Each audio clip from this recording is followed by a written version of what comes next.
तो हम सब आए हैं कुछ सीखने के लिए। ये सीखने का द्वार है। तो हमें विश्वास के साथ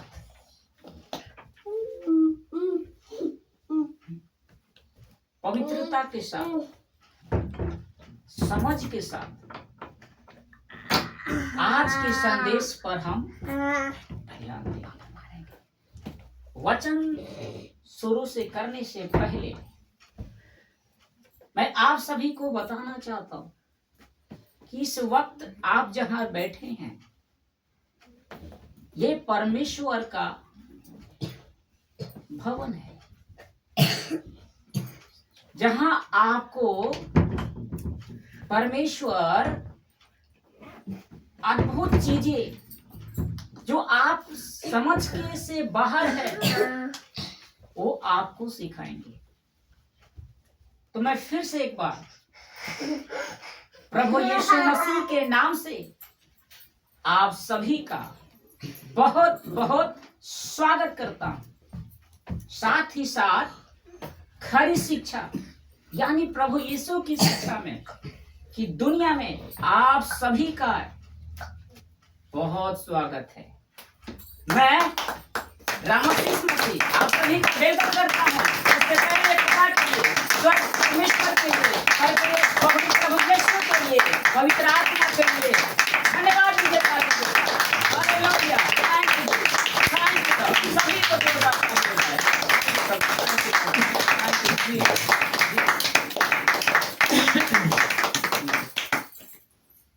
कैसा लग रहा है? जितने लोग इस वक्त बैठे हैं कैसा महसूस कर रहे हैं? बहुत अच्छा। कैसा महसूस हो रहा है? आनंदित है ना? सच में ऐसी आनंद आपको कहीं नहीं मिलेगा। 2 घंटा हमें समय मिलता है, लेकिन 2 घंटा में हम लोग लगता है कि कहाँ आ गए। तो जितने इस वक्त हैं, क्या आप परमेश्वर पे विश्वास रखते हैं? जी। सभी लोग बोलेंगे विश्वास रखते हैं। तो क्या प्रभु जैसे कह रहे हैं क्या आप उसे करेंगे? प्रभु का जो वचन कह रहा है क्या हम उसके वचन के अनुसार चलेंगे? चलेंगे ना? जी। तो हम शुरू करते हैं। आज का जो हमारा विषय है, जो टॉपिक है, संदेश है केवल 7 बातें आपको यानी जिसका उद्धार हो चुका है, जिसने प्रभु यीशु मसीह को उद्धार करता स्वीकार कर लिया है, स्वर्ग जाने से आपको रोक सकती है। केवल 7 बातें, और बहुत सी बातें हैं लेकिन आपको 7 बातें सीखनी है। अगर इस चीज को हम सीख गए तो हमें कोई नहीं रोक सकता है उस स्वर्ग तक पहुंचने के लिए। कोई नहीं। केवल 7 बातें आपके बीच में मैं एक एक करके रखूंगा, और वो भी कॉन्टेक्स्ट के साथ, बाइबल के वचन से बाहर नहीं, उसके अंदर ही आपको मैं बातें करूंगा। क्योंकि ये प्रभु का पवित्र शास्त्र जो है उसकी प्रेरणाओं के द्वारा लिखा गया है। हम झूठ हो सकते हैं, लेकिन वो खुदा जिसने जहां को बनाया वो झूठ नहीं है। वो सत्य का परमेश्वर है, पवित्रता का वो परमेश्वर है, वो झूठ नहीं बोलता है। तो जिसमें से पहली बात मैं आपके बीच में रखना चाहता हूं वो है धन का लालच। सबसे इंपॉर्टेंट है ये धन का लालच। ये क्या करेगा आपको? स्वर्ग आप पहुंच चुके हैं, आपका स्वर्ग में नाम हो चुका है। आधार कार्ड पता है ना कि आधार कार्ड है तो हम यहाँ का नागरिक है, सब चीज मेरा अधिकार है ना? वो क्या हमारा परिचय बताता ना, उसी प्रकार स्वर्ग का हमारे पास वो मिल चुका है। हमारे पास आइडेंटिटी कार्ड है, हम वहां उसको दिखाएंगे, तब हमें वहां क्या करेगा, जाने देगा। लेकिन ये जो बातें मैं आपके बीच में रख रहा हूं, ये क्या करेगा, उस आइडेंटिटी को फेल कर देगा और आप वहां तक पहुंचने नहीं देगा। डेंजरस है ना? बोलिए। जी भैया। थोड़ा हलचल आप लोग करिए, तब पता चले कि आप समझ रहे हैं। अब बैठे हैं चुपचाप, तो हमें क्या लग रहा है कि ज्यादा सुस्त है? नहीं, हम उतावली रहना है। सबसे पहले है धन का लालच। आज आपको मालूम है कि धन कितनी बड़ी ताकत है ना? अभी के समय में पैसा है तो सब कुछ है। आप कौन है आपको नहीं जानेगा। आपके अंदर जो पैसे है ना, जो आपके देख रहा है ना, उसको जानता है आप कौन है। वो है धन। जिसका धन है उसका हर जगह नाम है, जिसका पास धन नहीं है उसका कोई वैल्यू नहीं। तो ये तो वेरी डेंजरस, ये खतरनाक है आपके जीवन के लिए। ये आपका उद्धार छीन सकता है। धन का जो लालच है आपको परमेश्वर से दूर कर सकता है। आपका प्रश्न हो सकता है कि क्या भैया धन कमाना गलत है? आप धन की जो बातें कह रहे हैं, आप कैसे कह रहे हैं गलत है? धन कमाना गलत नहीं है। धन कमाइए, लेकिन धन में आकर आप उस खुदा को मत भूलिए जिसने आपको बनाया है। जिसने आपको बनाया है उसको मत भूलिए। पैसे में आकर हम उस खुदा को भूल जाते हैं। हमें लगता है कि हम ही हैं और मेरे जैसा कोई है ही नहीं है। पैसे की ताकत, धन का लालच है कि नहीं? पैसे में आकर कोई समझता है कि खुदा कौन है? गॉड को भी गाली देता है, उस खुदा को भी गाली दे देता है ना। उसके अंदर कौन बोलता है? धन का, धन, पैसा। समझ में आ रही है? एक वचन निकालेंगे, यिर्मयाह 9:23।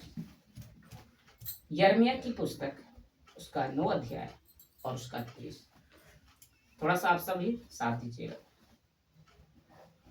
और जितने इस वक्त यूट्यूब पर सुनेंगे, आप सभी भी इस वचन पर ध्यान देंगे। यिर्मयाह 9:23 पुराना नियम है ना? हाँ, 9:23 एक वचन यहाँ रखिए। एगो वचन मोबाइल 9:23 में लिखा है, यहोवा यूं कहता है, बुद्धिमान अपनी बुद्धि पर घमंड न करे, न वीर अपनी वीरता पर, न धनी अपने धन पर घमंड करे। आप समझ में आ रही है? थोड़ी से जब आप पढ़ें, कोई भी थोड़ी आवाज में पढ़े ताकि वहां तक पहुंच सके और सभी के कानों तक पहुंच सके, है ना? तो क्या लिखा है? ये किसकी वाणी है? यहोवा की वाणी है। यहोवा यूं कहता है, बुद्धिमान अपनी बुद्धि पर घमंड ना कर, न वीर अपनी ताकत, यानी वीर मतलब ताकत, वीरता पर घमंड ना कर, और न धनवान धन पर घमंड कर। ये परमेश्वर का वाणी है। जिसने जिसने इस पर घमंड किया उस पृथ्वी से अस्तित्व उसका चला गया है। बड़े से बड़े तुरंत काम मिट गया है। इसलिए परमेश्वर का ये वचन है, ये लकीर है कि मैं कह रहा हूं, बुद्धिमान अपनी बुद्धि पर घमंड न करे, न वीर अपनी वीरता पर, और न धनवान अपने धन पर घमंड करे। हमें घमंड करना, इसका आगे पढ़ेंगे तो लिखा है कि इस बात पर घमंड कर कि वो मुझे जानता और समझता है। हमें घमंड करना है उस खुदा को, हमें घमंड करना है उस परमेश्वर को जिसने पूरे सृष्टि को मात्र 3 दिन में, ऐसे बाइबल 7 बताती है, लेकिन उसकी गहराई तो 3 दिन में खड़ा कर दिया था। सोचिए कितना पावरफुल है। पूरे कायनात को उसने 6 दिनों में, 7 दिन तक खत्म कर दिया बनाकर। जिस संसार को देख रहे हैं ना, 7 दिन के अंदर में 6 दिन काम किया, 7वां दिन विश्राम करके टोटली बना दिया। वो है और उसकी वाणी लिखा हुआ है। इसलिए वो कहता है कि धनवान अपनी धन पर घमंड ना करे। धन कमाना है, लेकिन हम धन कमाए ऐसा कि हम उस खुदा को भी ध्यान दे, उस खुदा को भी धन्यवाद दे जिसने आपको इस काबिल बनाया। धन किसने दिया? आपके पास जो जीवन किसने दिया? देने वाला तो वो है ना, तो हम उसी को बोलेंगे। कहता है ना भजन में, कर लो विचार भैया, कर लो विचार भैया, हे काहे इतराते हो, अरे थोड़ी जिंदगानी में, अरे फूले ना समाते हो, थोड़ी जिंदगानी में फूले ना समाते हो। आए हो जहां से,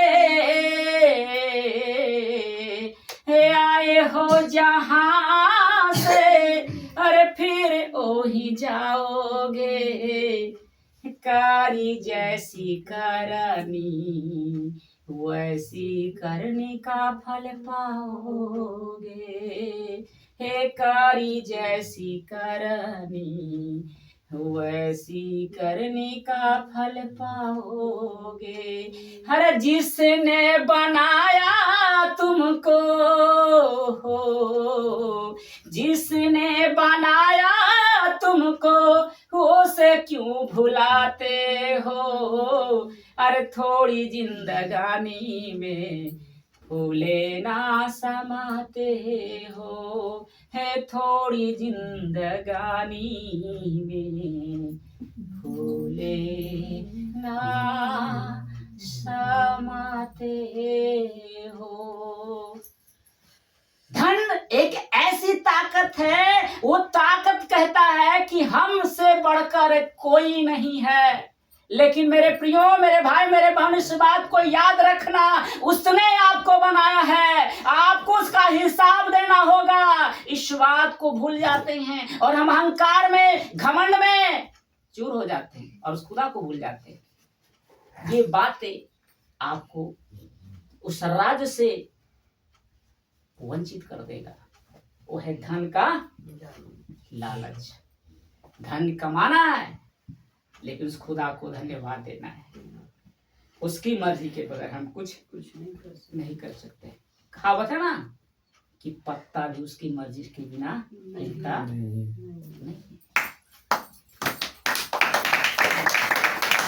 उसकी मर्जी के बगैर कुछ नहीं हो सकता। जीवन है, कब क्या हो जाएगा कोई नहीं जानता। इसलिए कर लो विचार एक बार इस बात पर। कैसा लग रहा है? कैसा लग रहा है? बहुत अच्छा है। मत्ती रचित सुसमाचार एक वचन हम देखेंगे, उसका 19 अध्याय और उसका 23 मत्ती रचित सुसमाचार उसका 19 अध्याय उसका 23।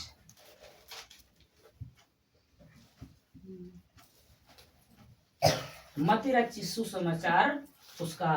तब यीशु ने अपने चेलों से कहा, मैं तुमसे सच कहता हूँ कि सावधान का स्वर्ग के राज्य में प्रवेश करना कठिन है। फिर से पढ़िए कोई और। तब यीशु ने अपने चेलों से कहा, मैं तुमसे सच कहता हूँ कि धनवान का स्वर्ग के राज्य में प्रवेश करना कठिन है। अब देखिए आप पर ये प्रभु यीशु का लिखा हुआ स्टेटमेंट है। कहते हैं वो कि परमेश्वर के राज्य में, कहाँ स्वर्ग की बातें हो रही है, परमेश्वर के राज्य में धनवानों को, धनवान के प्रवेश करने से, कहाँ गया यहाँ तेईस है ना, धनवान का स्वर्ग के राज्य में प्रवेश करना कठिन है। क्यों प्रभु ने कहा कठिन है? मैं आपको एक इसी के वचन में लिखा हुआ है। एक धनी व्यक्ति था, बहुत पैसे वाला, सब कुछ उसके पास था। तो वो प्रभु यीशु के पास आकर कहता है धनवान व्यक्ति कि मुझे अनंत जीवन कैसे पाए, मुझे अनंत जीवन, मुझे स्वर्ग जाना, उसके लिए मैं क्या करूं? प्रभु ने कहा, हमारे प्रभु यीशु मसीह ने उस धनी व्यक्ति से कहा कि तुम आज्ञाओं को तो जानता ना, आज्ञाओं को, कि तू लालच ना करना, चोरी ना करना, बेविचार ना करना, जानता ना? तो धनी व्यक्ति क्या कहता है कि मैं तो ये बचपन से करते आ रहा हूं, मैं ये बचपन से करते आ रहा हूँ। शांति बनाकर बैठ जाएंगे, हला नहीं करेंगे। चल उधर बैठ, हिले आराम। प्रभु यीशु ने कहा इधर आइए ना, कि तुम एक कमी है, इधर आइए, इधर, कि तुम्हारे पास जो धन है उससे गरीबों में बांट दो और मेरे पीछे चलो। वो धनवान उदास होकर वो वापस चला आया।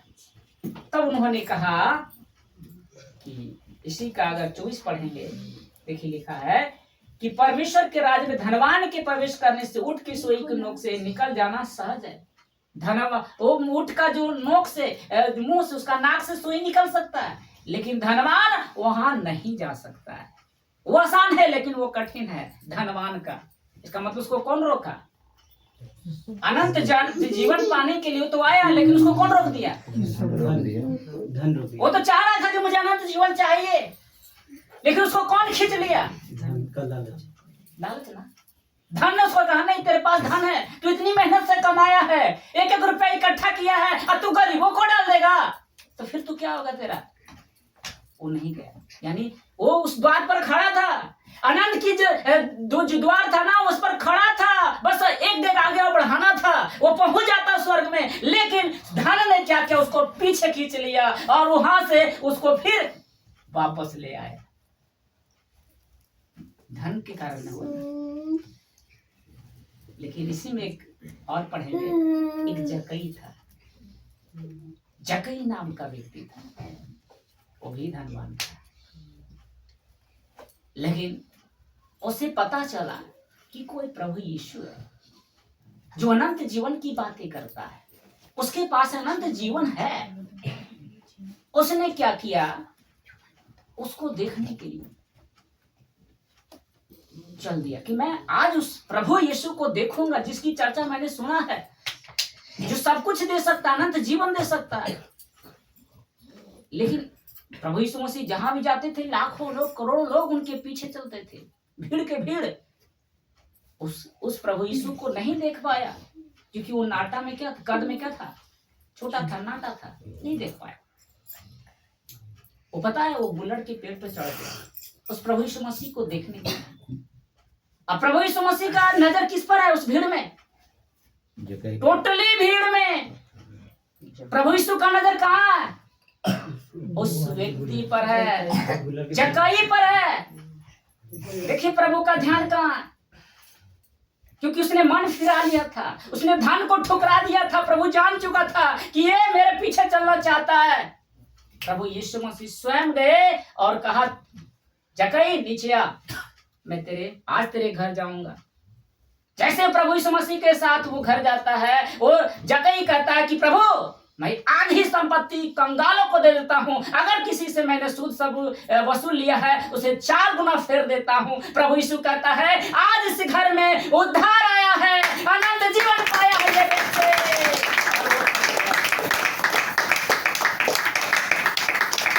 धन को कुछ समझा, उसने प्रभु यीशु को जान गया कि ये इसके पास अनंत जीवन है। धन एक को रोका, एक को नहीं रोका, क्योंकि उसका मन धन पर था। उसको लग रहा था कि धन ही सबसे बड़ी ताकत है। मेरे भाई मेरी बहन, मैं बताना चाहता हूँ, आपका धन ताकत नहीं, आपका ताकत परमेश्वर है। याद रखिएगा, आज के संदेश को याद रखिएगा, आपकी सबसे बड़ी ताकत वो है। अगर वो आपके साथ है तो आप कुछ भी कर सकते हैं, दुनिया के हर वो चीज आप कर सकते हैं, क्योंकि वो साथ है, आपके साथ है। इस बात को याद रखिएगा। कैसा लग रहा है? बहुत अच्छा। कैसा लग रहा है? बहुत अच्छा। सभी लोग बोलें कैसा लग रहा है? आवाज में अच्छा अच्छा लग रहा है ना? एक और वचन देखेंगे, पहला तीमुथी 6 अध्याय उसका 9। बने रहे आप सभी, और YouTube पे जितने भी लोग देखेंगे आप भी बने रहेंगे, और आज के संदेश को बड़े ध्यान से समझिएगा आप सभी भी जितने पर जो धनी होना चाहते हैं वे ऐसी परीक्षा और फंदे और बहुतेरे व्यर्थ और 6 का 9 पढ़िए। पहला कर भैया 6 का 9 पहला तीमुथी 6 का 9। पर जो धनी होना चाहते हैं वे ऐसी परीक्षा और फंदे और बहुतेरे व्यर्थ और हानिकारक लालसाओं में फंसते हैं जो मनुष्य को बिगाड़ देती है और विनाश के समुद्र में डुबा देती है। ये भी पौलुस का लिखा स्टेटमेंट है, जो प्रभु का एक दास है। अन्य जातियों को उसको लिए परमेश्वर ने भेजा था। अन्य जाति हम सब कौन है? यहूदी नहीं है, हम लोग यहूदी नहीं है, हम लोग हिंदू हैं, अन्य जाति हैं। अन्य जाति को सुसमाचार सुनाने के लिए, उस वचन को हमारे पास आने के लिए पौलुस को चुना था। और वो पौलुस कहता है तीमुथी को पत्री में कि पर जो धनी होना चाहते हैं, यहाँ कितने लोग हैं जो धनी होना चाहते हैं? बोलिए, कोई दिक्कत नहीं है, बोल सकते हैं। कितने लोग हैं जो धनी होना चाहते हैं? यही तो बात हम बोल रहे हैं। धनी होना चाहता तो बोलिए, धनी होना चाहते हैं। याद रखिए, धनी होना चाहते हैं, आपका सवाल है कहाँ जाना चाहते हैं। पर जो धनी होना चाहते हैं, लिखा बाइबल क्या बताती पता है? वे ऐसी परीक्षा और फंदे और बहुत से व्यर्थ और हानिकारक लालसा में फंसते हैं। वो व्यक्ति किसमें फंस गया? लालच फंस गया, हानिकारक में चला गया। धन कर रहा था ना कि धन में धनी होना, तो धनी ना बनना चाहता था वो पूरे उस समय का वो धनवान बनना चाहता था कि मैं मुझसे बढ़कर कोई धनवान ना हो। लेकिन वो कैसी परीक्षा में फंस गया? स्वर्ग से वंचित हो गया।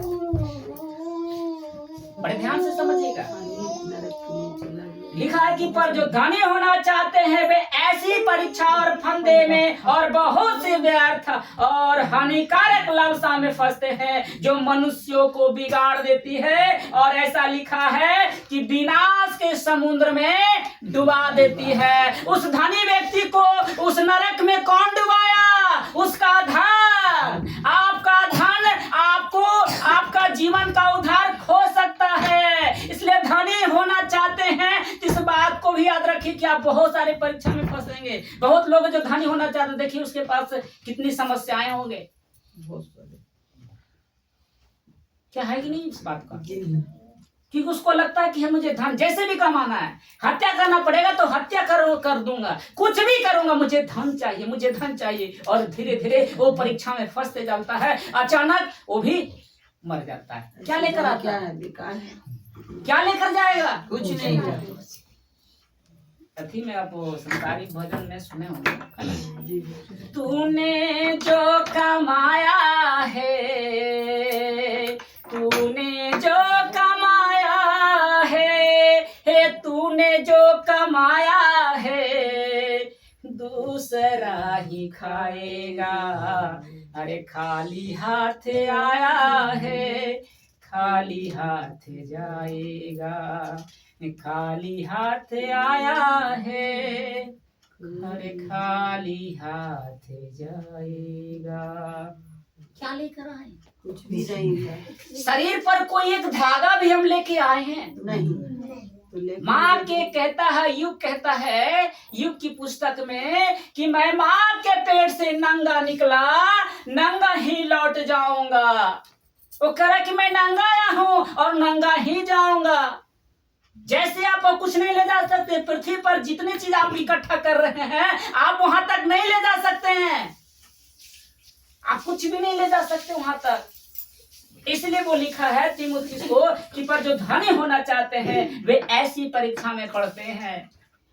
धन कमाना है, लेकिन धन इतना नहीं हो जाए कि हमें वो कई परीक्षा में फंसा दे, वो धन कहीं मुझे डुबा ना ले।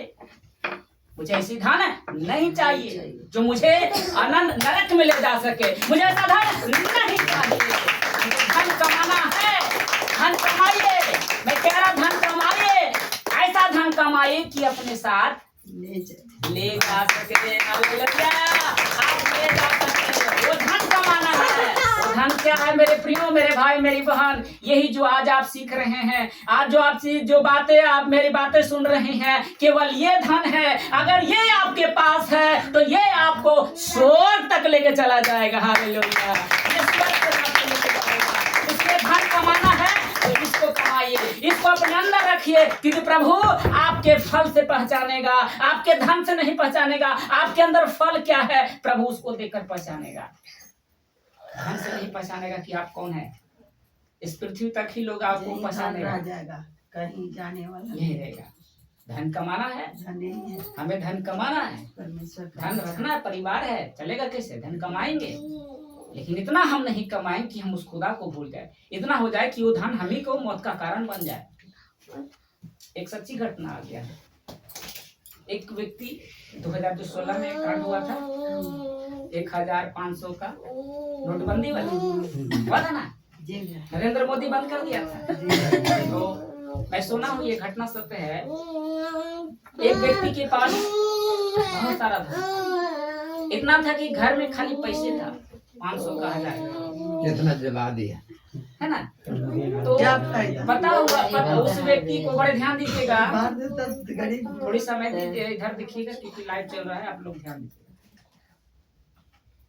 जब वो खबर सुना कि 500 1000 का नोट नहीं चलेगा, उसको ऐसा सदमा लगा, ऐसा सदमा लगा कि वो हॉस्पिटल चल गया। वो व्यक्ति हॉस्पिटल चल गया। उसके बेटे थे, बेटा इधर आओ। अच्छा छोटका मुठिया भी दे दिया बाबा। कहाँ? कुछ ही ले लिया। ऊपर था लिया, छोटा सा नहीं था। सही हाँ, साची चलिए ध्यान दीजिएगा। उसके बेटे जब उस पिताजी से मिलने आया तो पिताजी ने एक ही शब्द पूछा, बेटे क्या उस पैसे का कोई सोल्यूशन? पैसा चलेगा कि नहीं चलेगा बताओ। उन्हें पूछा कि मेरी तबीयत क्या है, मैं कैसा हूँ। बोला बेटे बताओ कुछ हुआ, इसका इलाज कुछ हुआ है, पता चल रहा है? तो बेटा बोलता है पिताजी नहीं। फिर एक बेटा और मिलने आता है, फिर उस बेटे से पूछता है कुछ उपाय हुआ? बोला पिताजी अभी तक तो नहीं हुआ। उसको ऐसा सदमा लगा कि वो हॉस्पिटल में दम तोड़ दिया। तो मैं आपसे भी से पूछना चाहता हूँ उसकी मौत कैसे हुआ? पैसे के कारण, धन के कारण। धन के कारण। तो अभी लिखा है ना कि जो धनी होना चाहता है, देखिए मुंह में कुछ रख ले। धन क्या करता है? आपको समुद्र में डुबा देगा। उसको मौत का कारण उसका खुद पैसा होगा। इसलिए करा ना कि धन का लालच नहीं करना है, कमाना है। जितना प्रभु दे रहा है हमें उतना में संतुष्ट रहना है। मैं फिर से आप लोग से कह रहा हूँ, आपका पति जो कुछ कमा रहा है तो आप उस पति से खुश रहिए। ऐसा मजबूर पति को मत कर दिए कि उसे कोई गलत काम करना पड़ जाए। मैं फिर से कह रहा हूँ, मैं हर एक बहनों से कह रहा हूँ कि जितना आपके पास है उतना में संतुष्टि रहिए। नहीं तो अगर आप पति पर बोलेंगे, पति पर जोर देंगे तो कोई गलत काम उठा सकता है ना। तो हमें जोर नहीं देना, क्योंकि वो धन क्या करेगा, ऐसी परीक्षाओं में फंसा देगा। हो सकता है कि वो आत्महत्या भी कर सकता है, दबाव के कारण हो सकता है ना, कई कारण हो सकता है। क्योंकि धन जो लालच करता है वो ऐसा ही होता है, ऐसी परीक्षाओं में फंसता है। तो दूसरा कारण समझेंगे, दूसरा कारण हम दूसरी बातें समझते हैं।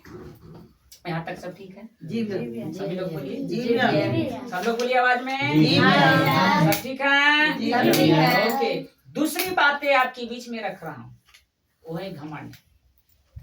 अभी बताए थे ना, 3 बातें मैंने यर्मिया 9 से पढ़ाए थे ना। एक था बुद्धिमान, बुद्धि पर न घमंड करे, न वीर अपनी वीरता पर घमंड करे, न धनवान अपनी धन पर घमंड करे। तो दूसरी बातें है घमंड। ये घमंड क्या करेगा, आपको परमेश्वर के राह से क्या करेगा, दूर कर देगा घमंड। इसलिए घमंड नहीं करना, घमंड नहीं करना। पढ़िए एक वचन तो समझ में आप लोग आएगा। याकूब की पत्री 4 अध्याय, याकूब की पत्री हम देखेंगे उसका 4 अध्याय और उसका 6, 4 का 6 यहाँ देखिए, 4 का 6 याकूब की पत्री 4 वह का तो 6। 321। और भी अनुग्रह देता है, इस कारण यह लिखा है कि परमेश्वर अभिमानियों से विरोध करता है पर दीनों पर अनुग्रह करता है। क्या लिखा है यहाँ याकूब की पत्री में? याकूब कहता है वह तो और भी अनुग्रह देता, कौन? परमेश्वर, और भी आपको ब्लेसिंग देगा। कब? यहाँ पे आगे देखेंगे। इस कारण लिखा है, क्या लिखा है कि परमेश्वर अभिमानियों का विरोध करता है, जो घमंड करता है उसके खिलाफ खुदा हो जाता है। उस जिसने आपको बनाया है वो आपका दुश्मन हो जाता है, आप उसके दुश्मन बन जाते हैं। जितने इस वक्त सुन रहे हैं ना, आप उसके दुश्मन हैं, प्रभु का दुश्मन। उसका कोई सामना कर सकता है? वो हमारे सामने खड़ा हो जाए, हम कुछ कर सकते हैं? कर सकते हैं? तो वो परमेश्वर आपके खिलाफ हो जा रहा है, उसका सामना कीजिएगा। आप पे हिम्मत है, उतनी क्षमता है कि हम उसका सामना कर सके। वो वाग है, वो बड़ी ताकत है, उसका सामना आज तक कोई नहीं कर पाया है, तो हम और आप कैसे कर पाएंगे? इसलिए वो कहता है कि मैं उसका विरोध करता हूँ। लेकिन इसके आगे हम देखेंगे, इसी में तो लिखा है कि पर दीनों पर अनुग्रह करता हूँ। जो घमंड नहीं करता है मैं उसी को आशीष देता हूँ, उसी पर अपनी कृपा बनाए रखता हूँ, ना कि घमंड वाले व्यक्ति को। हमें घमंड नहीं बनना है, नम्रता दीनता के साथ बनना है। तब मुझे और क्या करेगा, वो ब्लेसिंग देगा और भी आशीषित करेगा, अनुग्रह करेगा। पौलुस कहता है कि उसकी अनुग्रह मेरे लिए काफी है। आपके लिए उसका अनुग्रह ही काफी है। उसकी आशीष की ताकत ही आपकी बड़ी ताकत है।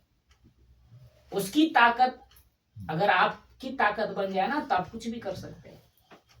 जब मूसा को परमेश्वर ने ताकत दिया तो मूसा ने क्या करके दिखाया? लाल समुद्र को 2 भाग कर दिया। मूसा किया था, तो परमेश्वर ने किया ना जी। तो उसकी ताकत कौन सा? परमेश्वर। तो अनुग्रह दिया ना उसको, जी वो बड़े से बड़े काम किया ना। जी। मूसा ऐसा चमत्कार कर दिया, तो उसकी ताकत अगर हमारे पास है तो हम कुछ कर सकते हैं, बहुत कुछ कर सकते हैं। लेकिन अगर हम घमंड करते हैं, घमंड में कुछ करते हैं, आपसे कुछ नहीं होगा, कुछ भी नहीं। अगर वो हमारे साथ है ना, हम तो बोल रहे हैं कि 1 सेकेंड क्या, जो सुई का जो सेकंड होता है आप उसी वक्त खत्म हो जाएगा। सांसें बंद, आप खत्म। अरे आपके अंदर जो सांसें चल रही है किसने दिया है? परमेश्वर। उस खुदा का है। अगर वो छीन लेगा क्या कीजिएगा? कुछ ये बुद्धि काम आएगी, ये ताकत काम आएगी, ये धन काम आएगी, नहीं। तो फिर उसकी ताकत उसका सामना कैसे करेंगे? तो हम दिन बनकर रहेंगे ना, खुदा के चरणों में रहेंगे ना, खुदा के पैर के पास रहेंगे ना, कि खुदा को हम पैर रखेंगे। इसलिए वो कहता है कि अभिमानियों पर का विरोध करता है पर दीनों पर अनुग्रह करता है। याकूब 4 का 10, इसी का 10 पढ़िएगा, यहाँ लिखा हुआ पढ़िए। 10 हाँ 10 प्रभु के संभाले दिन बनो तो वह तुम्हें शिरोमणि बनाएगा। यहाँ पे देखिए लिखा है प्रभु के सामने दिन बनो। मेरे भाई मेरे बहनों, आपको उसके सामने दिन बनना है, खुदा को दिखाना है प्रभु तू बड़ा है, हम बड़ा नहीं है, तू सब कुछ कर सकता, मैं कुछ नहीं कर सकता हूँ। तो प्रभु कहता है कि मैं तुझे और शिरोमणि बनाऊंगा, वो आपको और ऊंचाई पर लेके जाएगा। प्रभु यीशु मसीह को ऊंचाई पर कौन ले गया? परमेश्वर, परमेश्वर ले गया। वो दिन बन कर रहा, वो खुदा का गॉड का पुत्र था, उस ब्रह्मांड का रचयिता का बेटा था, उसकी जीवन देखे हैं आप, सुने उसके चरित्र पढ़े हैं। वो भिखारी की तरह जीवन बिताया, कोड़ियों के पास रहता था, लंगड़ों के साथ खाता उठता बैठा था। वो खुदा का जहाँ पवित्रता का परमेश्वर वो है, लेकिन पापियों के साथ उसने 33.5 साल बिताया। आप सोच नहीं सकते, 33.5 साल उसने ऐसे लोगों के साथ रहा। समझिए इस परमेश्वर को। वो दीन बनकर रहा, वो अपने पिता के चरणों में रहा, हमेशा पिता को आदर देता रहा। प्रभु यीशु मसीह ने उसमें परमेश्वर को आदर करते रहा। उसने कभी नहीं कहा कि मेरा आदर करो, जिसने मुझे भेजा है उसका आदर करो, क्योंकि वो बड़ा है। उसने दीन बनकर रहा। आप लोग ताली नहीं बजाते,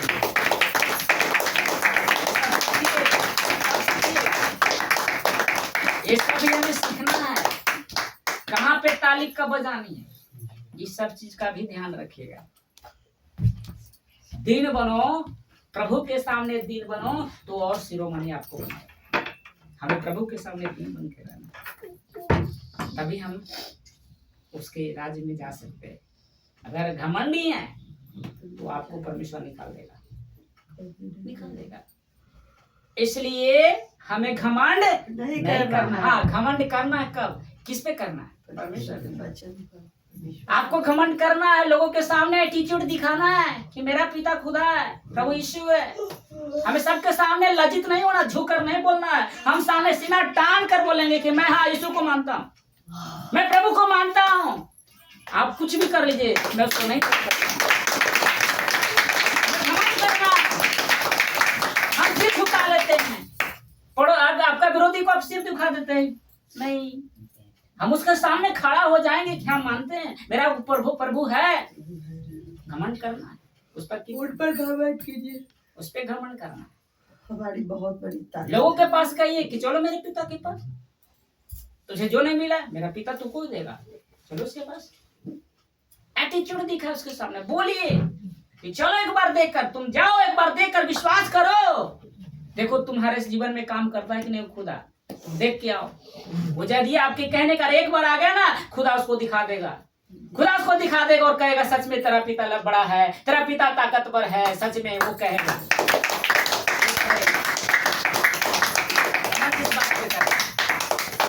ना हम बुद्धि पर घमंड करेंगे, ना ताकत पर और ना धन पर।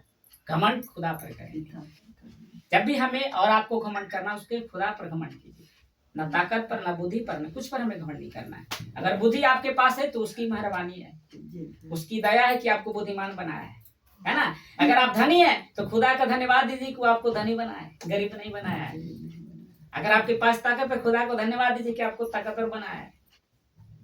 इस बात पर ध्यान दीजिएगा। हम तीसरी बातें बढ़ते हैं आगे। तीसरी बातें ये भी इंपॉर्टेंट है, वो है आलस्य। आलस्य समझते हैं? आलस्य, सुस्ती, लेजीनेस इंग्लिश बोलता है उसको। आलस्य, आलस्य मनुष्य का सबसे बड़ा शत्रु है। आलस्य जो वो शब्द है, उस आपका सबसे बड़ा दुश्मन है। ये आलस्य आपका उद्धार छीन सकता है। धन भी छीन रहा है, घमंड भी छीन रहा है, ये भी छीन रहा है, आलस भी आपको छीन रहा है। तो आलस्य नहीं करना है। आलस्य कहां पे करना है? जहां पाप हो। अगर कोई पाप करने के लिए कह रहा है तो हम आलस्य कर देंगे, हम नहीं जाएंगे। कोई हमें गलत चीजों पर फोकस कर रहा है, हम वो आलस्य करेंगे, हम उसके साथ नहीं जाना है। देरी हो जाए लेकिन हम नहीं। लेकिन आलस्य कहाँ नहीं करना है? जब हम प्रभु को जान चुके हैं तो हमें आलस्य प्रार्थना में नहीं करना है, उसके संगति में आने में देरी नहीं करना है, उसके भवन में आने में देरी नहीं करना है, उसके बाइबल को, वचन को पढ़ने में देरी, आलस्य नहीं करना है। और आप क्या करते हैं कि गलत चीजों में हम आलस नहीं करते। अगर कोई फोन करेगा चलना है घूमने, तुरंत तैयार हो जाते हैं। अगर कोई कहेगा भैया चलना है सत्संग, चलना है प्रभु के पास, शहर नहीं, किसमें आलस्य किए? अच्छे कामों में आलस्य किए ना, जी भैया, और गलत कामों में दौड़ जाएंगे। तैयार। तो कौन रोक रहा है?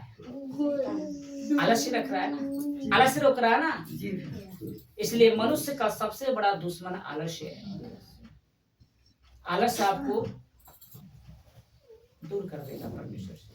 तो हमें आलस्य नहीं करना। इसलिए बाइबल इस बात को कहती है कि ये आलस्य नीति वचन में आप पढ़ेंगे 6:6 पढ़िए। नीति वचन 6:6 में कहता है कि हे आलसी, चींटियों के पास जा, उसके काम पर ध्यान दे। चींटियों का उदाहरण दिया है प्रभु ने। हे आलसी, चींटियों के पास जा, उसके काम पर ध्यान दे। चींटी सबसे छोटी, हमसे बहुत ताकत में कम है, हर चीज में वो कम है, फिर भी प्रभु कह रहा है उसके पास तुमको जाओ, सीख उससे। चींटियों से सीखने, हम ताकतवर, हमें उससे सीखने के लिए प्रभु कह रहा है। चींटी के साथ लिखा है आलसी चींटियों से के पास जा, उसके कामों पर उनके काम पर ध्यान दे और बुद्धिमान हो। क्यों कहा? क्योंकि प्रभु जानता है कि तू आलसी है।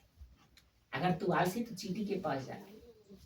जब चींटी को मालूम होता है कि बरसात आने वाली, उस 1 महीने का बाल बच्ची का खाना स्टॉक कर लेता है, आलस नहीं करता है, क्योंकि उसे मालूम है कि ये दिन हमें भोजन नहीं मिलेगा। बरसात जब आएगा तो मुझे भोजन कठिन होगा, मेरे बच्चे क्या करेगा। उसे मालूम होता है कि आ रही है। उससे पहले बाल बच्चे सभी मिलकर उस भोजन को क्या करता है, अपने कोठरी में इकट्ठा कर लेता है, इकट्ठा कर लेता है। चींटी चींटी ढक ले। देखिएगा, उसके काम पर ध्यान देगा। छूट जाएगा फिर वो आएगा, दाना छोड़ दे फिर वो आएगा, छोड़ेगा नहीं। जब तक वहां तक नहीं पहुंचेगा वो छोड़ने वाला नहीं। हमें भी जब तक हम स्वर्ग नहीं जाते हैं तब तक हम बाइबल को पढ़ते रहेंगे, सत्संग में जाते रहेंगे, संगति करते रहेंगे। जब तक वो प्रभु नहीं आ जाता है तब तक हम अपना काम करेंगे चींटियों की तरह। तब हम ऊंचा जाएंगे।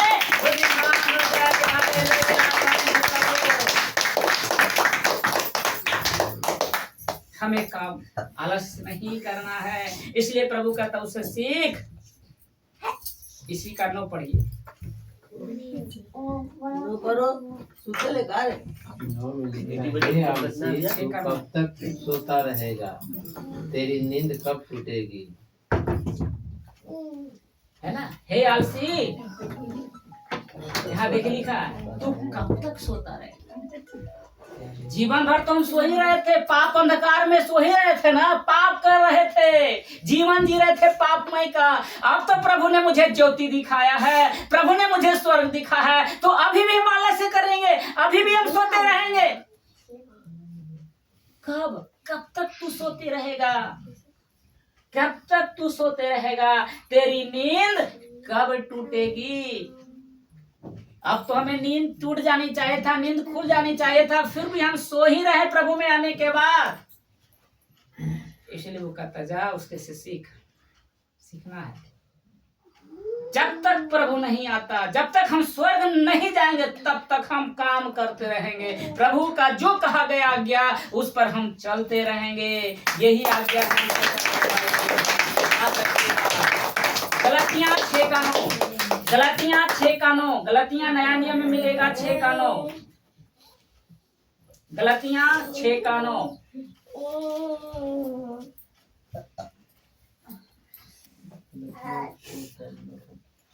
263 पेज नंबर है। हम भले काम करने में याव न छोड़ें, क्योंकि यदि हम ढीले न हो तो ठीक समय पर कटनी काटेंगे।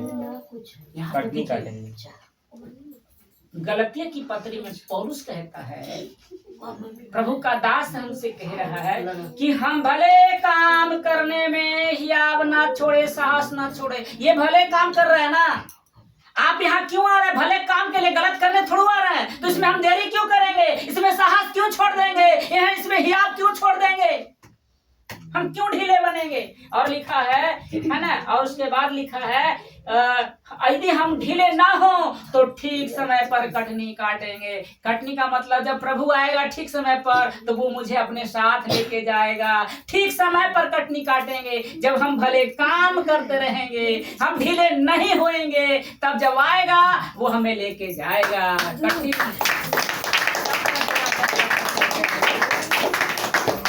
10 कुंवारी जिसमें से 5 समझदार थी और 5 मूर्ख थे।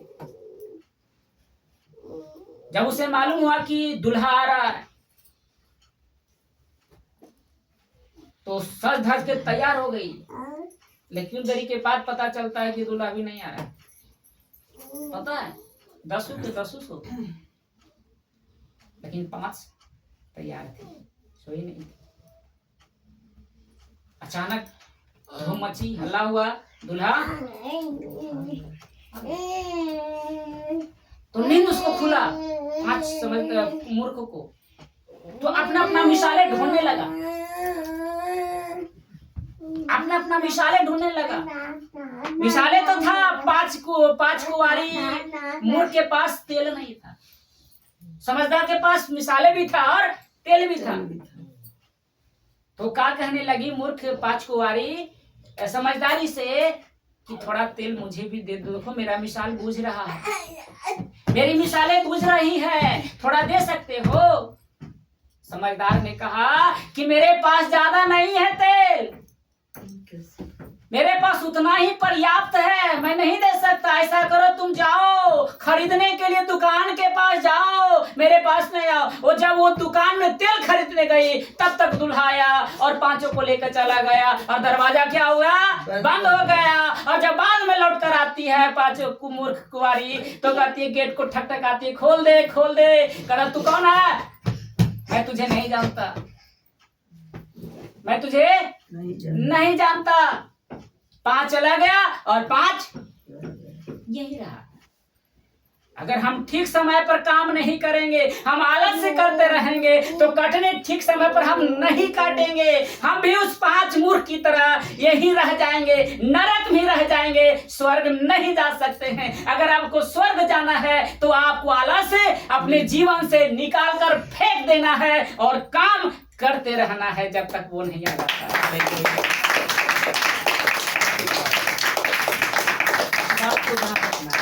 कैसा लग रहा है? बहुत अच्छा। सब लोग बोलेंगे बहुत अच्छा। आनंद आ रहा है। यिर्मयाह 48 का 10 में देखिए लिखा है कि हे आलसी, कहता हुआ श्रापित मनुष्य जो आलसी से काम करता है। यिर्मयाह 48 का 10, यिर्मयाह 48 का 10, यिर्मयाह 48 का 10, 48 का 10 पढ़िए। वह श्रापित मनुष्य है जो आलस्य से काम करता है। पढ़िए, श्रापित है वह जो यहोवा का काम आलस्य करता है। 948 48 के 10 हाँ,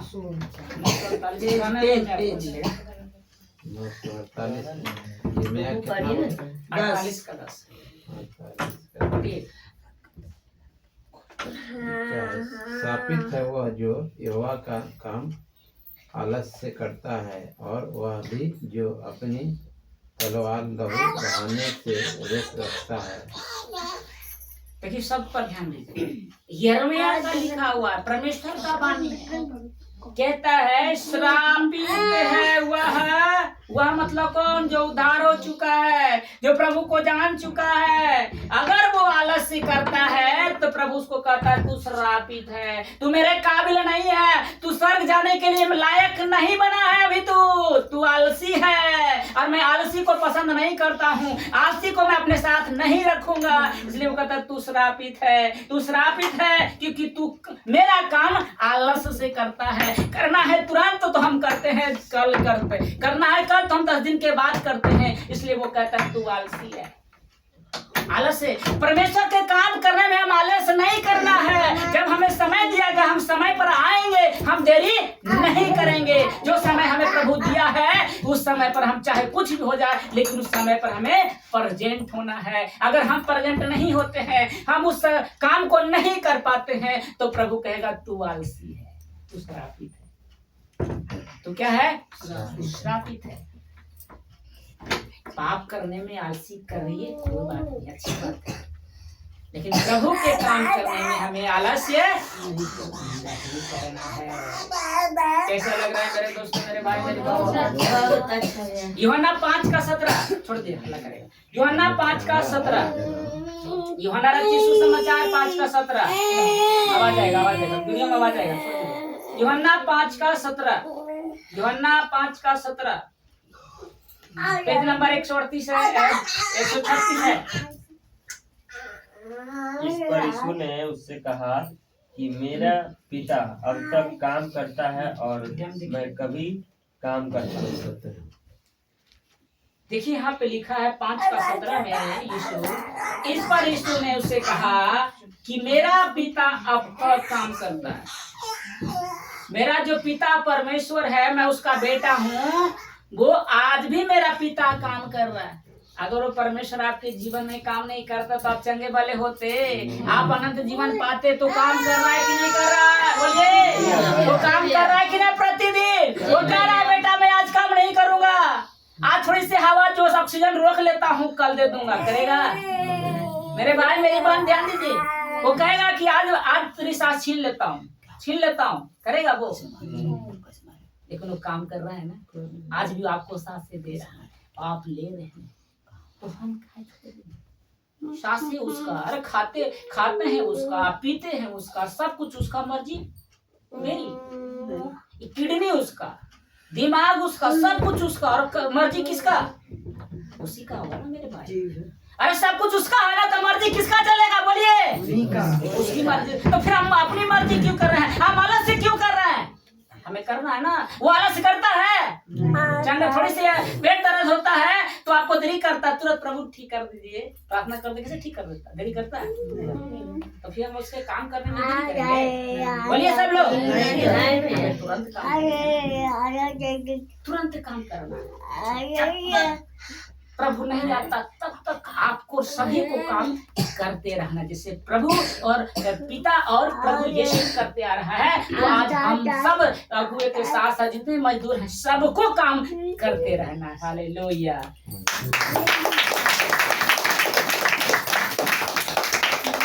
मुझे लेन चलने की समय नहीं है। चौथा है क्रोध।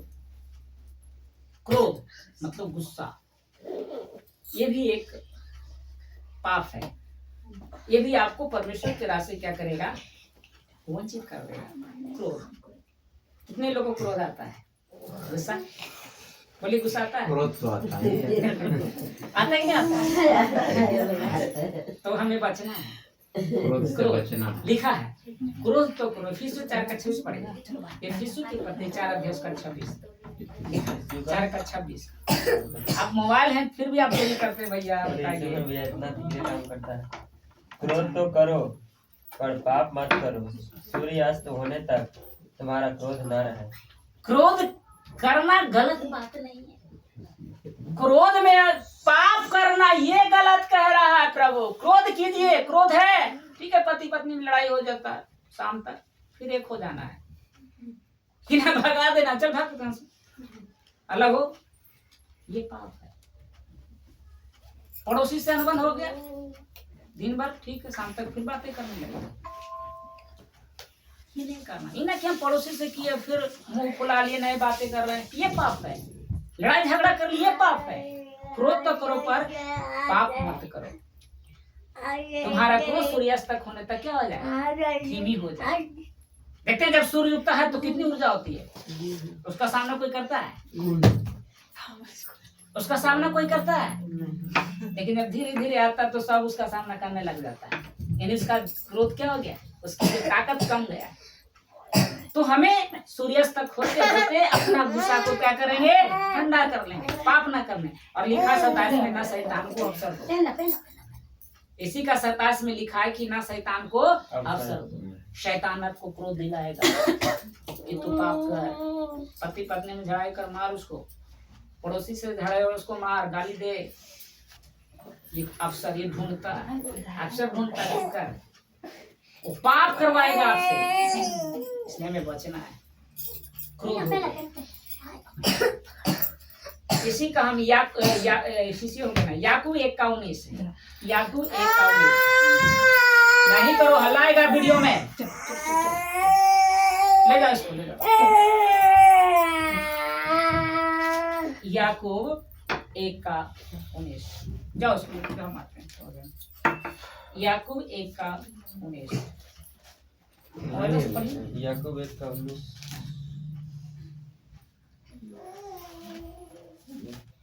याकूब 1:19 मेरे प्रिय भाइयों, यह बात तुम जानते हो, इसलिए हर एक मनुष्य सुनने के लिए तत्पर और बोलने में धीरे और क्रोध में धीमा हो।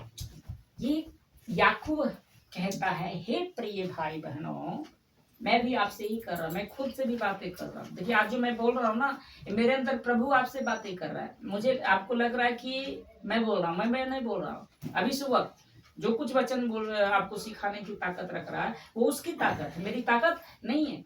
तो कहता है हमें भी सीखना है और आपको भी समझना है कि लिखा कि यह बात तुम जान लो। इस बात को आप और हमें जानने, मसीह की बात हो रही है कि आपको जान लेना है कि हर एक मनुष्य सुनने के लिए, कुछ चीज सुनने के लिए, क्या चीज सुनने के लिए? वचन। क्या सुनने के लिए? वचन सुनने के लिए तत्पर और बोलने में धीर और क्रोध में धीमा। आपको बाइबल जब कोई सिखा रहा है, जैसे मैं सिखा रहा हूं, तो आपको सीखने में तैयार रहना है। और जब कुछ गलत लगे, गुस्सा है, तो उसमें गुस्सा में धीरे कर दीजिए, क्रोध हो जाएगा, ना करिए।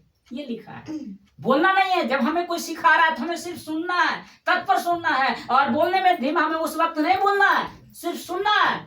हमें धीमा रखना में बोलना नहीं है, ऐसा लिखा है। और क्रोध में धीमी हो। और सभोपदेशक पढ़िएगा 7 कानों में, तो ऐसे लोगों कहता है मूर्ख। मूर्ख है जिसको गुस्सा आता है, क्रोध आता है। सभोपदेशक 7 कानों पढ़ सकते हैं आप। सभोपदेशक 7 कानों पुराना नियम में आपको मिलेगा। सभोपदेशक 7 कानों, सभोपदेशक 7 कानों, सभोपदेशक 7:9। 7:9 ने दिया। हाँ 7:9। अपने मन में उतावली से क्रोधित न हो, क्योंकि क्रोध मूर्खों की हृदय में रहता है। देखिए, अपने मन में उतावली से क्रोधित ना हो, क्योंकि क्रोध मूर्खों के ही हृदय में रहता है। वैसे लोग हैं जो मूर्ख है, उसी में क्रोध भरा हुआ रहता है। लेकिन जो बुद्धि होता है, बुद्धिमान होता है, वो कभी क्रोध नहीं करेगा। सच में करे। अगर आपके पास बुद्धि है ना, तो अगला कितना भी आपको कोशिश करेगा कि कुछ बोले करे, तो आप शांत रहिएगा। क्योंकि आपके से बुद्धि, आपको लगता है तो मूर्ख है, इसको क्या समझना, भौके कुत्ता है, भौंक रहा भौके। आप उसके पीछे नहीं लड़ने चलिएगा, उसके सामना नहीं करिएगा, क्योंकि आपके पास की बुद्धि है। अगर बुद्धि नहीं रहेगा, अभी लड़ना शुरू कर दीजिएगा, बोलना शुरू कर दीजिएगा। एक सिंपल उदाहरण देख लीजिए। जब पेड़ में फल नहीं लगता, वो खड़ा रहता है ना, लेकिन जब उसमें फल आ जाता है, झुका लेता। क्या लिखा है? सिर को क्या लेता है? पेड़ में जब फल आता है, तो फल आने के बाद क्या होता है? पेड़ झुका हुआ रहता है ना, फल के कारण झुक जाता है ना। जब उसमें फल नहीं लगता है, तो लगता है कि झुका हुआ है, खड़ा रहता है। तो आपके पास फल आ गया, तो आप झुके रहेंगे, आप झुक के रहेंगे, आपको गुस्सा नहीं आएगा, आपको कोई पाप नहीं करे, क्योंकि आप में फल है। आपको बुद्धि है कि ये गलत है, हम सही होंगे, आप कुछ नहीं बोलिएगा। यही तो कह रहा है, मूर्ख के हृदय में हमेशा क्या रहता है? गुस्सा, क्रोध। तो हम मसीह मूर्ख हैं? नहीं, हम तो बुद्धिमान वाले, हम तो परमेश्वर की संतान है। परमेश्वर बुद्धिमान इतना बड़ा कि 6 दिन में पूरी सृष्टि को बना दिया है ना। सूर्य बोला सूर्य बन गया, चंद्रमा बोला चंद्रमा बन गया। हम उसकी बेटी हैं, तो हम निर्बुद्धि रहेंगे? नहीं। बहुत को सुना कि हम परमेश्वर ने हमें निर्बुद्धियों को चुना, गलत बोलते हैं। पापियों को चुना है, ये सही है। पापियों को चुना है, तो हम लोग बोलते हैं निर्बुद्धियों को चुना, ये गलत है। निर्बुद्धि चुना है, अगर आपकी नहीं है तो बुद्धि तो दे रहा है ना आपको, तो कैसे कर हम निर्बुद्धि? बुद्धिमान लेने के लिए ना आपको चुना है। ये जो शिक्षाएं मिली आपको कुछ करने के लिए, बुद्धि बनाने, मूर्ख बनाने के लिए? प्रभु आपको तेज करने के लिए लाया ना, बुद्धिमान बनने के लिए लाया ना। तो फिर आप क्यों नहीं बुद्धिमान बन रहे? समझ में आ रही है बात है ना। तो ऐसे लोगों को मूर्ख के हृदय में क्या होता है? क्रोध होता है। पांचवा हम चलेंगे, अनाज्ञाकारिता। अनाज्ञाकारिता का मतलब समझते हैं? आज्ञा का उल्लंघन। अनाज्ञाकारिता, अनाज्ञाकारिता। आपको मालूम होगा कि जब परमेश्वर ने आदम और हव्वा को बनाकर अदन की वाटिका में रखा और प्रभु ने उसे आज्ञा दिया था, पता क्या आज्ञा दिया था? कि तुम सब फल खाना, ठीक है ना, और जो चीज तुम इस अदन की वाटिका में है सब तुम्हारा अधिकार है। तुम इसी अदन की वाटिका में काम करना है, इसी अदन की वाटिका में तुम्हें क्या करना है? काम करना है। लेकिन उसने आज्ञाकारिता नहीं निकला, अनाज्ञाकारिता निकला, जिसकी वजह से क्या किया परमेश्वर ने? अदन की वाटिका से आदम हव्वा को क्या किया? निकाल दिया। क्यों निकाला? वो आज्ञा पर नहीं चला। तो आप परमेश्वर के राज में, परमेश्वर के राज तक पहुंचाने के लिए आपको बातें बता दी है। अगर हम अनुशासन में चलते, आज्ञाकारिता में नहीं चलते, तो क्या हमें स्वर्ग जाएंगे? स्वर्ग से इधर न रह जाएंगे। तो आज्ञाकारिता जरूरी है कि नहीं जरूरी है? आज्ञाकारिता ही तो हमें महान बनाता है। देश को कौन महान बना रहा है? आज्ञाकारिता ना। तो हमें परमेश्वर में कौन आगे बढ़ाएगा? आज्ञाकारिता ना। इसीलिए हमें आज्ञाकारिता में चलना है, अनाज्ञाकारिता नहीं करना है। देखिए कि पढ़ेंगे, पहला यूहन्ना 2:4 में लिखा है। पहला यूहन्ना 2:4, पहला यूहन्ना 2:4 में लिखा हुआ है। और ये इनको मिल जाता है। पहला यूहन्ना 2:4, 2:4 में लिखा है कि जो कोई यह कहता है कि मैं उसे जान गया हूं और उसकी आज्ञाओं को नहीं मानता, वह झूठा है और उसमें सत्य नहीं। बड़े ध्यान से समझिए इस वचन को। पहला यूहन्ना 2:4 कहता है, मेरे भाई मेरी बहन, कि जो कोई ये कहता है कि मैं उसे जान गया, किसे? परमेश्वर को। आप कह रहे हैं कि मैं प्रभु को तो जानता हूं, प्रभु को मैं जानता हूं, लेकिन आगे इसमें लिखा, और अगर उसकी आज्ञा को नहीं मानते तो झूठा है। आप झूठ कह रहे हैं कि मैं उसे जानता हूं। जो प्रभु को जान जाएगा, समझिए बात को, जो प्रभु को जान जाएगा तो क्या वो झूठ बोलेगा? मैं आप सभी से कर रहा हूं। उसकी आज्ञा को तोड़ेगा? आप आज्ञा तोड़ रहे हैं, इसका मतलब कि आप झूठ बोल रहे थे कि मैं उसे जानता हूं। प्रभु यीशु मसीह जान गया तो किसी परमेश्वर की आज्ञा उसे प्रभु यीशु मसीह ने तोड़ा? एक भी आज्ञा नहीं। बताइए आप सभी लोग। तब वो कहता कि वो मुझे जानता है और मैं उसे जानता हूं। तो आप कह रहे हैं कि मैं प्रभु यीशु को जानता हूं, परमेश्वर को जानता हूं, और आप झूठ बोल रहे हैं। आप उसकी आज्ञा में नहीं चल रहे हैं, तो आप में सत्य नहीं। शैतान क्या था? शैतान ही किया ना कि उसमें झूठ था, फरेब था। वो झूठों का परमेश्वर कहता है, वो झूठों का पिता है। शैतान क्या है? झूठों का, यानी सबसे बड़ा झूठा वही है, शैतान, इब्लिस, और उसके चेला चूठरी ये सब होता है जो झूठ बोलता है। आप प्रभु को जान गए तो उसकी आज्ञा सबसे बड़ी आज्ञा है। आपको इस बात को ध्यान में रखना है कि अगर मैं प्रभु को जान चुका हूं तो उसकी आज्ञा हमारे जीवन से बढ़कर है, अपने कामों से बढ़कर है ना। ये शास्त्र चल उससे भी बढ़कर उसकी आज्ञा इंपॉर्टेंट है। लेकिन आदम हव्वा इस बात को नहीं समझा। लेकिन जब दूसरा आदम आया तो करके दिखाया कि मैं आज्ञाकारिता में चला और उसे परमेश्वर ने क्या किया? अति महान बना दिया। और सारा अधिकार प्रभु को दे दिया, किसको दे दिया? क्योंकि वो आज्ञाकारिता में चला। अगर आप और हम उसकी आज्ञा में चलते हैं, उसकी आज्ञाकारिता में चलते हैं, तो हमें वो क्या करेगा? हम उठाएगा और स्वर्ग में बैठा देगा।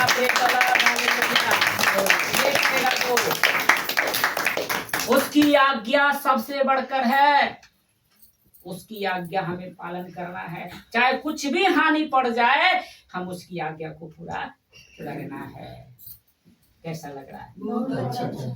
चौथा है, छठा है जलन। जलन भी सुने होगा। दूसरे को देख के जलना, जलन। आइए हम वचन में देखें, क्योंकि समय नहीं देखते चलना। नीति वचन 14:30, नीति वचन 14:30, नीति वचन 14:30, नीति वचन 14:30, नीति वचन 14:30, 14:30, 782। शांत मन तन का जीवन है, परंतु मन के जलने से हड्डियां भी जल जाती है। ये बाइबल का वचन है मेरे बहन मेरे भाई, ध्यान दीजिएगा। शांत मन तन का जीवन है। क्या है? तन का जीवन है, परंतु मन के जलने से हड्डियां भी जल जाती है। देखते हैं हृदय हम दूसरे को देखते जलता, वो खुद जल जाता है। इसका सिंपल उदाहरण आपको देखो मेरे मन में आया, माचिस की तीली देखे हैं? जी अगर दूसरे को हमको आग लगाना है तो तीली पहले क्या होता है? खुद जलता है ना, तो दूसरे को जलाता है। उदाहरण है कि नहीं बढ़िया? खुद वो जलता है तब किसी को दूसरा। अगर गड्ढा आप खोदें दूसरे के लिए तो पहले आपको जाना है, आपको खुद जाना पड़ेगा।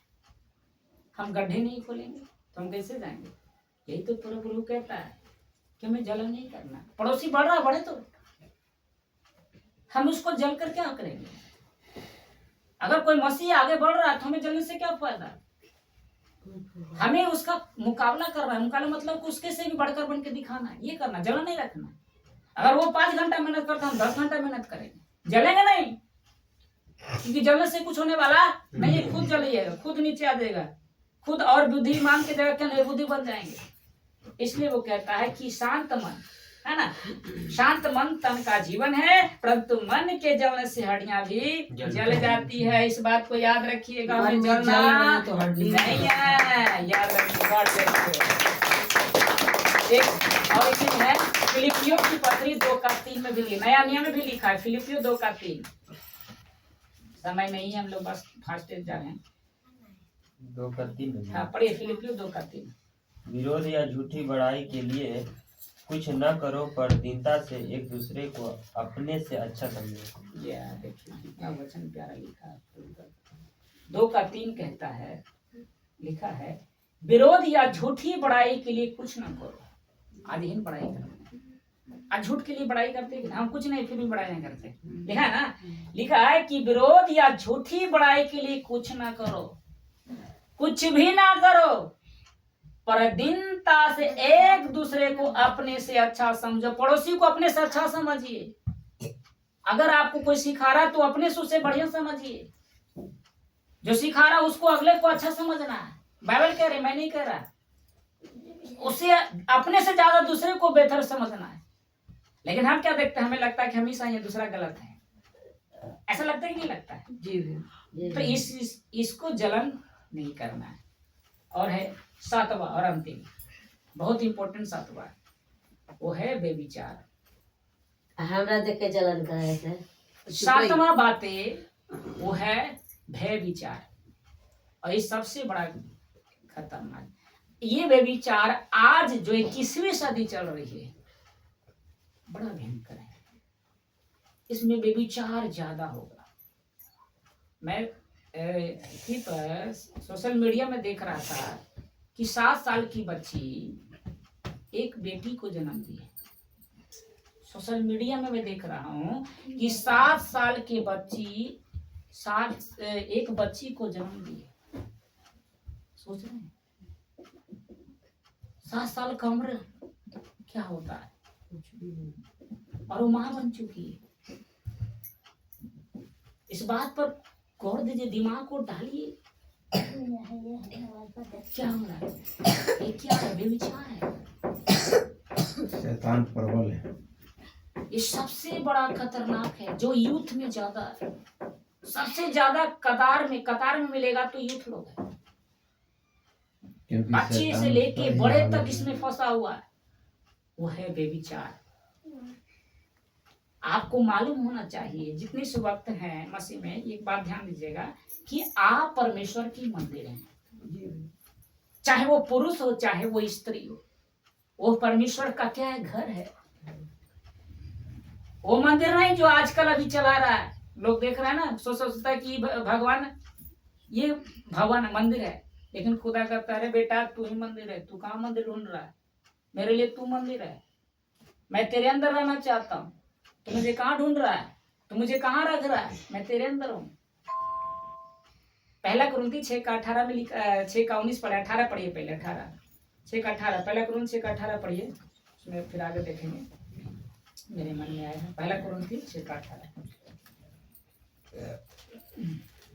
बस 18 में लिखिए, पढ़िए, देखिए आप लिखा है, पेज नंबर है आपको 232। व्यभिचार से बचे रहो, व्यभिचार से बचे रहो, जितने अन्य पाप मनुष्य करता है वे देह के बाहर है। झूठ बोलना, गाली देना, नशा करना, ये शरीर से बाहर है, लेकिन व्यभिचार एक ऐसा पाप है जो शरीर के विरोध काम करता है। मैं नहीं करा, ध्यान दीजिए, बाइबल में लिखा है। व्यभिचार से बचे रहो, जितने अन्य पाप मनुष्य करता है वे देह के बाहर है, परंतु व्यभिचार करने वाला अपने ही देह के विरुद्ध पाप करता है। अपने ही मंदिर से आप खिलवाड़ कर रहे हैं। जितने लोग व्यभिचारी हैं, प्रभु कहता है कि तू मेरे मंदिर से खिलवाड़ करता है, तू नहीं जानते। इसका अगला पढ़िए, देखिए क्या लिखा है, पढ़िए इसी का 19। क्या तुम नहीं जानते कि तुम्हारी देह पवित्र आत्मा का मंदिर है, जो तुम में बसा हुआ है और तुम्हें परमेश्वर की ओर से मिला है, और तुम अपने नहीं हो। क्या लिखा है कि तुम अपने नहीं हो? किसकी ओर से मिला? परमेश्वर की ओर से मिला, तुम अपने नहीं हो। इसका आगे, इसी का आगे पढ़िए। क्योंकि दाम देकर मोल लिए गए हो, इसीलिए अपनी देह के द्वारा परमेश्वर की महिमा करो। ये देह परमेश्वर का है, तो हम अच्छे इसको, इस देह से हम खुदा का धन्यवाद करेंगे ना, उसकी महिमा करेंगे ना, कि हम व्यभिचार करेंगे। इसलिए करा, व्यभिचार से बचे रहो, सबसे बड़ा पाप व्यभिचार है। हर मनुष्य चाहे छोटा हो बड़ा हो फंसा हुआ है आज के समय में, 21वीं सदी में। जिसकी पत्नी है फिर भी वो किसी और के साथ है, किसी का पति है किसी और के साथ अभी भी रिलेशनशिप बना रहा है। ये सबसे बड़ा पाप है। अगर कोई व्यक्ति मसीह में आने के बाद अगर ये काम करते हैं तो आप, परमेश्वर कहेगा कि तू मेरे राज से बाहर करना, गेट आउट, गेट आउट, आपको गेट आउट कर देगा। डेंजरस है आपके लिए, मसीह भाई बहनों के लिए सबसे खतरनाक है। सुन लीजिए, व्यभिचार नहीं करना है, व्यभिचार से कोसों दूर रहना है, ना उसकी संगति करना है। अगर कोई व्यभिचार वाला अगर आपका दोस्त है, चाहे रिश्तेदार है, उससे भी रिश्ता छाट लीजिए, खत्म कर दिए। खत्म कीजिए। यहाँ यार दोस्त मत चलेगा, वहाँ यार दोस्त नहीं है, वहाँ प्रभु जानता है, प्रभु और हमारा रिश्ता है, और कोई नहीं, और कोई नहीं वहाँ है। तो हम दूसरे के लिए अपना जीवन खतरा क्यों मोल लें? हम उससे साफ साफ गोड़ लग के प्रणाम करके उससे साइड हो जाएंगे कि भैया मैं आपके साथ नहीं रहने वाला। निकल जाइए। समझ में आ रहा है? जी भैया। इब्रानियों 12:14, जल्दी जल्दी करेंगे। इब्रानियों 12:14, इब्रानियों 12:14 देखिए, हम पढ़ देते हैं, आप लोग समय लगा देते हैं। लिखा है, सबसे मेल मिलाप रखो और उसकी पवित्रता की खोजी हो, जिसके बिना कोई प्रभु का कदापि ना देखेगा। बड़े ध्यान से मैं फिर से वचन को पढ़ा, सबसे मिलाप रखो, सबसे मेल मिलाप रखो, सबसे मेल मिलाप रखना है। उसके बाद कहता है, और उस पवित्रता की खोजी हो, उस पवित्रता आपके अंदर जो खुदा ने उस पवित्रता का दे जो है ना, उसकी पवित्रता है ना, जिसके बिना कोई प्रभु को कदाचित ना देखेगा। अगर आप पवित्र नहीं है, अगर आप व्यभिचारी हैं, तो प्रभु को आप कभी नहीं देख सकते हैं। उसके लिए आपको पवित्र कर, इसलिए तो प्रभु यीशु मसीह ने आपका अपना बलिदान दिया, आपको पवित्र करने के लिए अपना लहू बहाया, सब कुछ कुर्बान कर दिया। फिर भी आप पाप कर रहे हैं, फिर भी व्यभिचार कर रहे हैं, तो आप उसको नहीं देखेंगे ना आपको जानेगा। अंतिम बताकर आज के संदेश को समाप्त करूंगा, वो है पहला थिस्सलुनीकियों 4:3, पहला थिस्सलुनीकियों 4:3, पहला थिस्सलुनीकियों 4:3, पहला थिस्सलुनीकियों 4:3, पहला थिस्सलुनीकियों 4:3। क्योंकि परमेश्वर की इच्छा यह है कि तुम पवित्र बनो, अर्थात व्यभिचार से बचे रहो। क्या लिखा है? क्योंकि परमेश्वर की इच्छा यह है, मैं सभी से कह रहा हूं, परमेश्वर की इच्छा यही है आपकी पवित्रता बनाना, अपनी अपनी पवित्रता को कायम रखना सबसे बड़ा आपका काम है। अगर आप मसीह हैं, प्रभु को जानते हैं, प्रभु को उद्धारता स्वीकार किए हैं, तो अपनी पवित्रता को पकड़ के रखिए, व्यभिचार से दूर रहिए। आपको व्यभिचार से हमेशा दूर रहना है। लिखा है यही इच्छा कि तुम पवित्र बनो, अर्थात व्यभिचार से बचे रहो। हालेलुया। कैसा लगा?